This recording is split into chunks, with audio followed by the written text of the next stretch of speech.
Hi everyone, in today's video I will show you how to use ForEach-Object in PowerShell.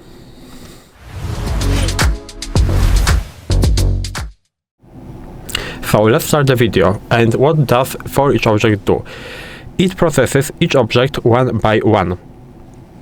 And I will show you right now the syntax of this command. So ForEach-Object and right now action. So we are using the ForEach-Object like this, and we have to specify the action that we want to do. And right now I will show you the basic example of the basic example of usage of this command. So right now, how can we do it? We can do something like this. So let's take the numbers from 1 to 5 and we want to print them but multiplied by 2. So we want to print 2, 4, 6, 8 and 10. So we will do something like this. So 1, or maybe from 1 to 10 maybe. So we will print up until 20. So from 1 to 10 we'll do something like this. So for each object, and now we have to do the braces like this, and we have to do $, underscore, and we have to do multiply 2. If you don't know what does that mean, I will explain it in a second. So right now I will finish the comment, I will start it. As you can see, as I said before, we are printing from 2 to 20 because we have 1, we have to multiply it by 2, and we have 10, the largest number, and we have to multiply it by 2. And what does it mean? So what does this thing in the braces mean? The $, and underscore represents the current object in the pipeline. So how you can understand it? The current object in the pipeline, in this case, is a number. Is always a number. So we are starting with 1, and right now the current object in the pipeline is 1 because we are taking 1 into here, and we are plugging 1 right there. And if 1 is right there, we are multiplying it by 2 and we are printing it. So we are printing 2. And again, we are taking 2 because 2 is after the 1.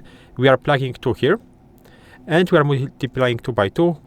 We are printing 4. And again, we are taking 3. We are plugging 3 here. And we are multiplying it by 2 and we are printing things, and until 10 when we are plugging 10 here and we are printing 20. So this is how you can understand it. I think it's pretty clear. And now we can also work with files, but I can maybe clear that.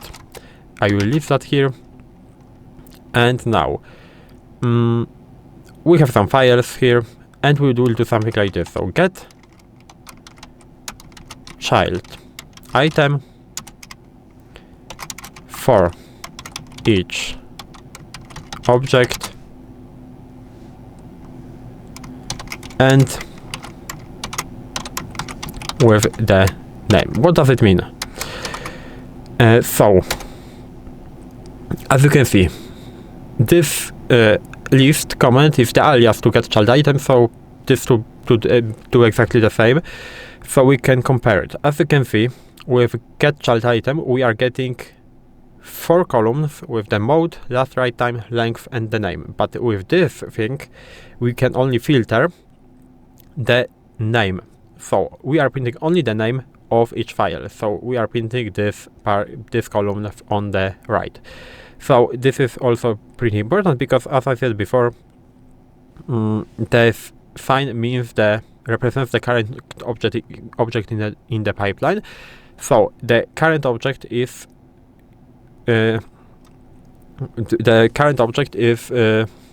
every column, but we are filtering only the column with the name, and that's why we are printing only the name of the folder in this case, or the name of the file. And now again, we can do it with the processes, for example. So we can do get process like this.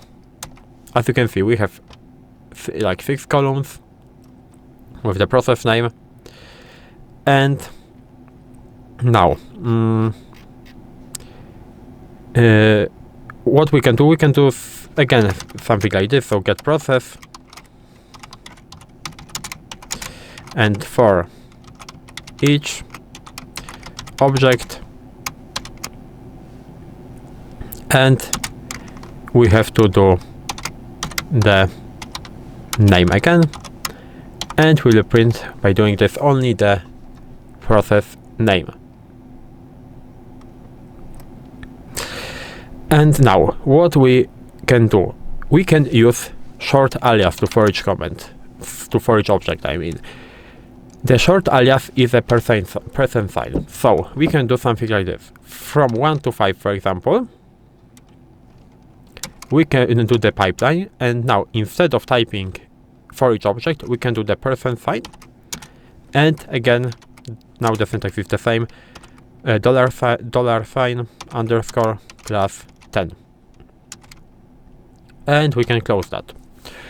And what we are doing, we are basically adding again. So from 1 we are plugging 1 here, 1 plus 10 is 11, we are plugging 2 plus 10 is 12, and to the 5 where we are plugging 5 here, so 5 plus 10 is 15.